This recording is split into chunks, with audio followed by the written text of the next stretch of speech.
ملتا ہے در سے آخرت ان واقعات سے، سیکھیں سبق آؤ اکابری کی حیات سے۔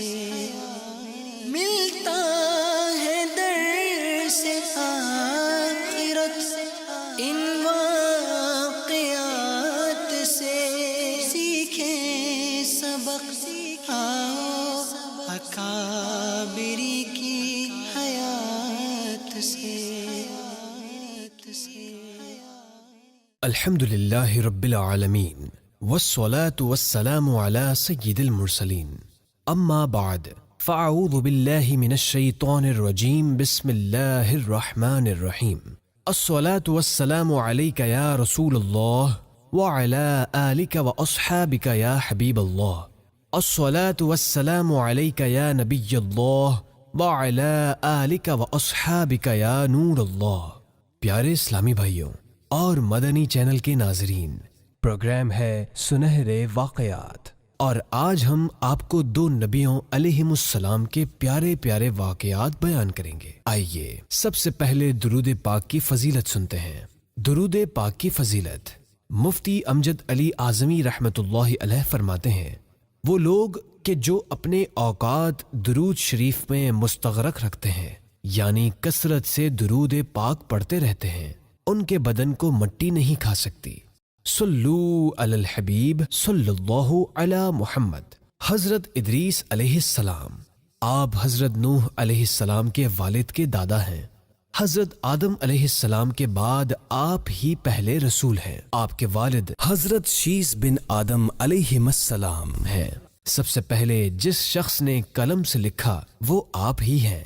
کپڑوں کے سینے اور سلے ہوئے کپڑے پہننے کی ابتدا بھی آپ ہی سے ہوئی۔ اس سے پہلے لوگ جانوروں کی کھالیں پہنتے تھے۔ سب سے پہلے ہتھیار بنانے والے، ترازو اور پیمانے قائم کرنے والے، اور علم نجوم و حساب میں نظر فرمانے والے بھی آپ ہی ہیں۔ اللہ پاک نے آپ پر 30 صحیفے نازل فرمائے۔ آپ اللہ پاک کی کتابوں کا بکثرت درس دیا کرتے تھے، اس لیے آپ کا لقب ادریس ہو گیا۔ آپ کا یہ لقب اس قدر مشہور ہو گیا کہ بہت سے لوگوں کو آپ کا اصلی نام معلوم ہی نہیں۔ قرآن مجید میں آپ کا نام ادریس ہی ذکر کیا گیا ہے۔ آپ کو اللہ پاک نے آسمان پر اٹھا لیا ہے۔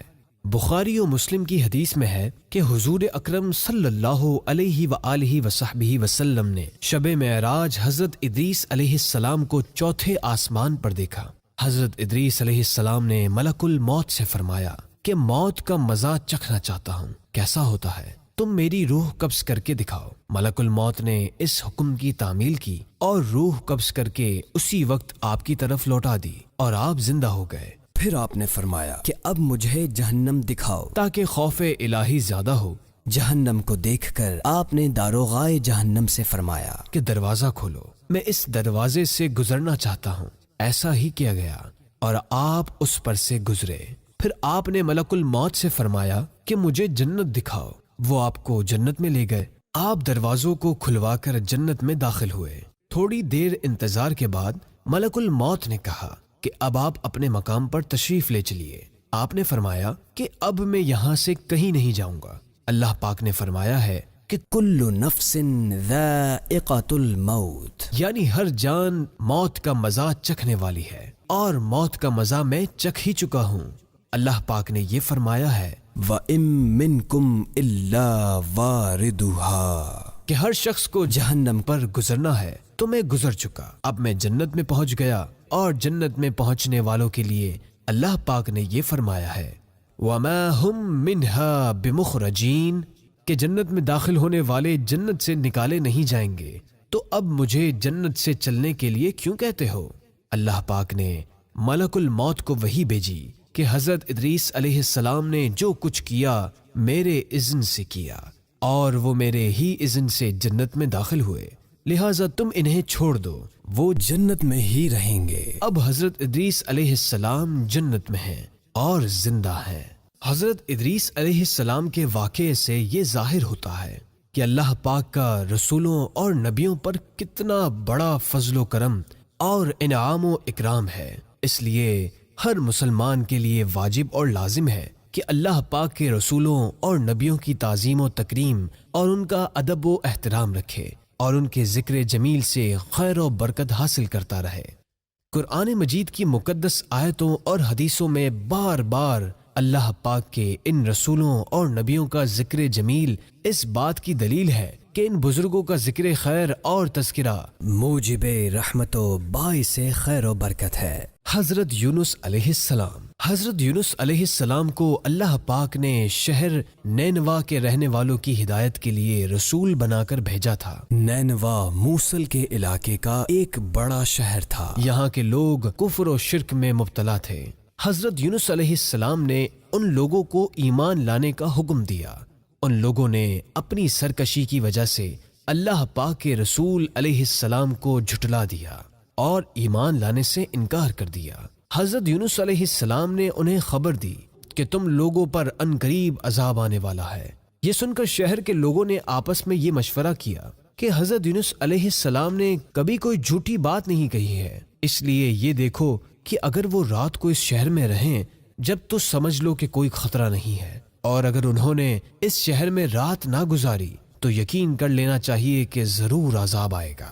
رات کو لوگوں نے یہ دیکھا کہ حضرت یونس علیہ السلام شہر سے باہر تشریف لے گئے اور واقعی صبح ہوتے ہی عذاب کے آثار نظر آنے لگے کہ چاروں طرف سے کالی بدلیاں نمودار ہوئیں اور ہر طرف سے دھواں اٹھ کر شہر پر چھا گیا۔ یہ منظر دیکھ کر شہر کے باشندوں کو یقین ہو گیا کہ عذاب آنے والا ہی ہے، تو لوگوں نے حضرت یونس علیہ السلام کی تلاش و جستجو شروع کی، مگر وہ دور دور تک کہیں نظر نہیں آئے۔ اب شہر کے تمام لوگ خوف خدا سے ڈر کر کانپ اٹھے اور سب کے سب عورتوں، بچوں، بلکہ اپنے مویشیوں کو ساتھ لے کر اور پھٹے پرانے کپڑے پہن کر روتے ہوئے جنگل میں نکل گئے اور رو رو کر صدقے دل سے حضرت یونس علیہ السلام پر ایمان لانے کا اقرار و اعلان کرنے لگے۔ جو مظالم آپس میں ہوئے تھے ایک دوسرے سے معاف کرانے لگے اور جتنی حق تلفیاں ہوئی تھیں سب کی آپس میں معافی تلافی کرنے لگے، غرض سچی توبہ کر کے۔ اللہ پاک سے یہ عہد کر لیا کہ حضرت یونس علیہ السلام جو کچھ اللہ کا پیغام لائے ہیں ہم اس پر سچے دل سے ایمان لائے۔ اللہ پاک کو شہر والوں کی بے قراری اور مخلصانہ گریہ وزاری پر رحم آیا اور عذاب اٹھا لیا گیا۔ دھواں اور عذاب کی بدلیاں رفع ہو گئیں اور تمام لوگ پھر شہر میں آ کر امن و چین کے ساتھ رہنے لگے۔ یاد رہے، جب کسی قوم پر عذاب آ جاتا ہے تو عذاب آ جانے کے بعد ایمان لانا مفید نہیں ہوتا، مگر حضرت یونس علیہ السلام کی قوم پر عذاب کی بدلیاں آ جانے کے بعد بھی جب وہ لوگ ایمان لائے تو ان سے عذاب اٹھا لیا گیا۔ عذاب ٹل جانے کے بعد جب حضرت یونس علیہ السلام شہر کے قریب آئے تو آپ نے شہر میں عذاب کا کوئی اثر نہیں دیکھا۔ لوگوں نے عرض کیا کہ آپ اپنی قوم میں تشریف لے جائیے، تو آپ نے فرمایا کہ کس طرح اپنی قوم میں جا سکتا ہوں؟ میں تو ان لوگوں کو عذاب کی خبر دے کر شہر سے نکل گیا تھا مگر عذاب نہیں آیا، تو اب وہ لوگ مجھے جھوٹا سمجھ کر قتل کر دیں گے۔ آپ یہ فرما کر شہر سے پلٹ آئے اور ایک کشتی میں سوار ہو گئے۔ یہ کشتی جب بیچ سمندر میں پہنچی تو کھڑی ہو گئی، یعنی رک گئی۔ وہاں کے لوگوں کا یہ عقیدہ تھا کہ وہی کشتی سمندر میں کھڑی ہو جایا کرتی تھی جس کشتی میں کوئی بھاگا ہوا غلام سوار ہو جاتا ہے۔ کشتی والوں نے قرعہ نکالا تو حضرت یونس علیہ السلام کے نام کا قرعہ نکلا۔ کشتی والوں نے آپ کو سمندر میں پھینک دیا اور کشتی لے کر روانہ ہو گئے۔ حضرت یونس علیہ السلام کو ایک مچھلی نگل گئی اور آپ مچھلی کے پیٹ میں جہاں بالکل اندھیرا تھا قید ہو گئے۔ اسی حالت میں آپ نے آیت کریمہ لا الہ الا انت سبحانک انی کنت من الظالمین کا وظیفہ پڑھنا شروع کر دیا، تو اس کی برکت سے اللہ پاک نے آپ کو اس اندھیری کوٹری سے نجات دی۔ مچھلی نے کنارے پر آ کر آپ کو اگل دیا۔ اس وقت آپ بہت ہی کمزور ہو چکے تھے۔ خدا پاک کی شان کہ اس جگہ کدو کی ایک بیل اگ گئی اور آپ اس کے سائے میں آرام کرتے رہے۔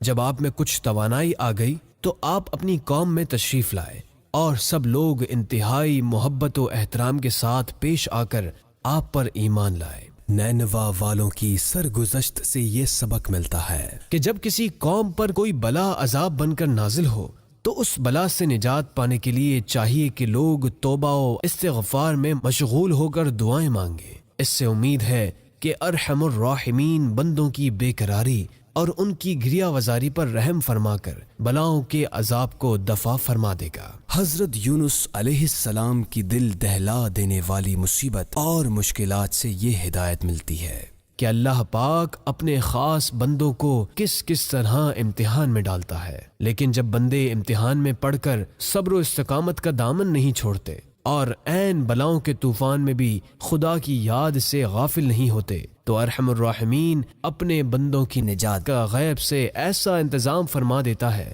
کہ کوئی اس کو سوچ بھی نہیں سکتا۔ غور کیجئے کہ حضرت یونس علیہ السلام کو جب کشتی والوں نے سمندر میں پھینک دیا تو ان کی زندگی اور سلامتی کا کون سا ذریعہ باقی رہ گیا تھا، مگر انہیں مچھلی نے نگل لیا تو اب بھلا ان کی حیات کا کون سا سہارا رہ گیا تھا، مگر اسی حالت میں آپ نے جب آیت کریمہ کا وظیفہ پڑھا تو اللہ پاک نے انہیں مچھلی کے پیٹ میں بھی زندہ و سلامت رکھا اور مچھلی کے پیٹ سے انہیں ایک میدان میں پہنچا دیا اور پھر انہیں تندرستی و سلامتی کے ساتھ ان کی قوم اور وطن میں پہنچا دیا۔ اللہ پاک ہم سب کو بھی ہر حال میں ذکر اللہ اور دعا و استغفار کرنے کی توفیق عطا فرمائے اور ہر قسم کی آسمانی زمینی آفتوں، بلاؤں اور وباؤں سے ہماری حفاظت فرمائے۔ صلو علی الحبیب صلی اللہ علی محمد صلی اللہ علیہ وآلہ وصحبہ وسلم۔ ملتا ہے در سے آخرت ان واقعات سے، سیکھیں سبق آؤ اکابری کی حیات سے۔